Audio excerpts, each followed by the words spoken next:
What's up everyone, and ako ulit si Neil Moto, and today pupunta tayo sa Triumph VGC at magte-test ride tayo ng Trident 660. And ngayon, prepare na ako, magsusot na ako ng gear. And tara! Dito na tayo ngayon sa daan. Medyo maulan ngayon, pero okay lang naman kasi maambon lang naman, hindi naman siya super ulan. So wala akong dalang kapote, naka-jacket lang tayo, naka-cargo pants, sneakers. Pero okay na yan, laban-laban na yan. Grabe, sobrang excited ako today kahit na medyo basa yung daanan.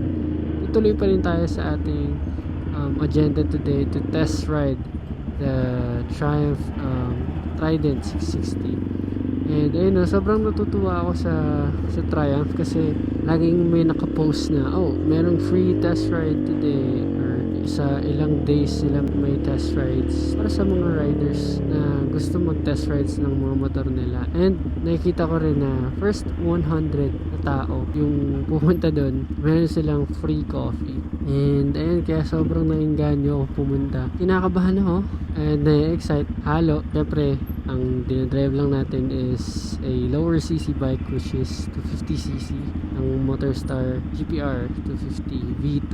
Naturally, ito nararamdaman ko kasi ang iti-test ride natin is 600cc which is yung Trident 660. And meron akong klase na nakapag-ride na siya ng mga big bikes kasi yung family na mayroong mga big bikes, may ZX-10R, may Z1. So nagtanong ako sa kanya kung kumusta mag-drive ng higher cc bike. And ang sinabi naman niya sa akin is huwag daw ako mag-alala kasi mas smooth power output ng mga higher cc bikes compared sa mga lower cc bikes. And according to him, mas na-enjoy niya mag-drive ng mga higher cc bikes compared sa mga lower cc bikes because of the smoothness ng makina and less vibration. And siguro kasi liter bikes na yung dinadrive niya. And basta ang tip niya for me is basta raw kapag mag-ride na ako ng bike, ang pinaka-importante kong gawin is timplahin yung clutch niya in the first minutes while driving. Kasi sabi niya marunong naman daw ako magmotor ng manual, na de-clutch. So adjust na lang ako depending doon sa biting point ng motor. So ayun ang gagawin natin today. And hopefully itong kaba ko is mawala once na nagre-ride na tayo ng mismong tester ng motorcycle. Oh, and by the way, kung napapansin nyo, malinaw na yung boses natin. It's because meron na tayong ginagamit ng mic. So, ayun. Yes, sa wakas meron na tayong mic. And I want to thank yung girlfriend ko sa pagpapahiram sa akin ng mic. Kasi meron siyang mic na ginagamit for work niya dati. And ayun, ginagamit niya na lang if gusto niya magawa ng mga videos, mga content, ng vlogs. So, I really thank you sa girlfriend ko. And ayun, nandito na tayo ngayon sa Triumph VGC. And actually I want to thank Triumph VGC for this opportunity to test ride their motorcycles. It's really nice of them to have this kind of araw na mga free test rides. And ayan, hello, tignan nyo naman yan, napakadaming motor oh. Parang dito yata yung tinatambak yung mga motor eh. Ang ganda oh. Wow, dami oh.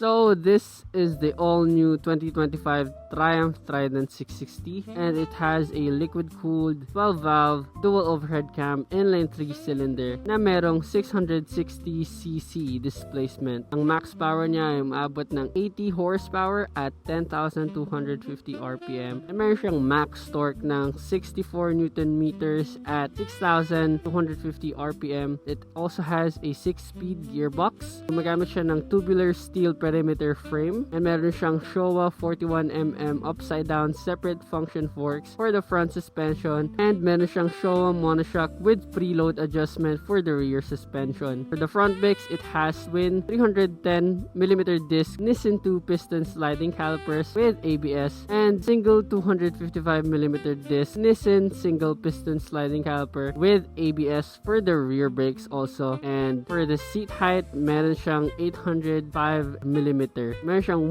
1,401mm of wheelbase. And ang fuel tank capacity niya is 14 liters with a wet weight of 190 kilograms. Titignan nyo naman yung upo natin dito sa bike na to. For reference, I am 5'10", and this is what we look like kapag nakaupo tayo sa bike. As you can see, meron pa namang bend sa ating legs. For me, perfect lang yung upuan. It's comfortable. Hindi naman ako nakatiptoe. Also, meron siyang 3 riding modes. Meron siyang road mode, my rain mode, and yung pinakabagong riding mode nila is yung sport mode. And ayun yung mga specs na meron tayo dito sa Triumph Trident 660. So, yun naman tayo sa ride, and let's go! Honda. Ayan, so first impression natin sa bike. Ang first impression ko is sobrang gaan niya.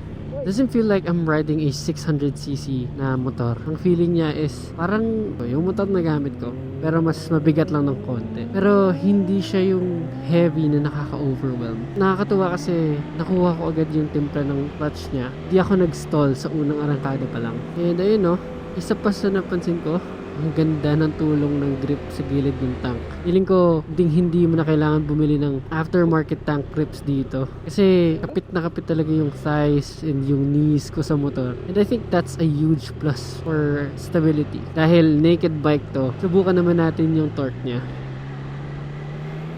Woo!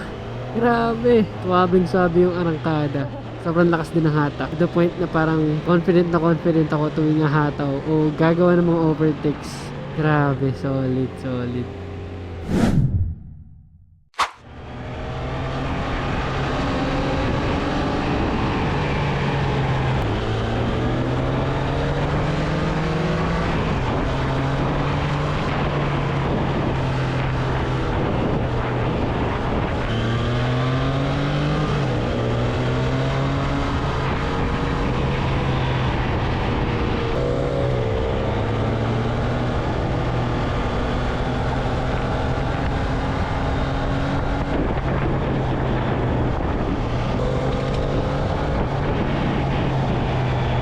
15 minutes lang yung allotted time for us to drive this bike. So ngayon, ibabalik na natin siya. And ayan, let's go. Grabe.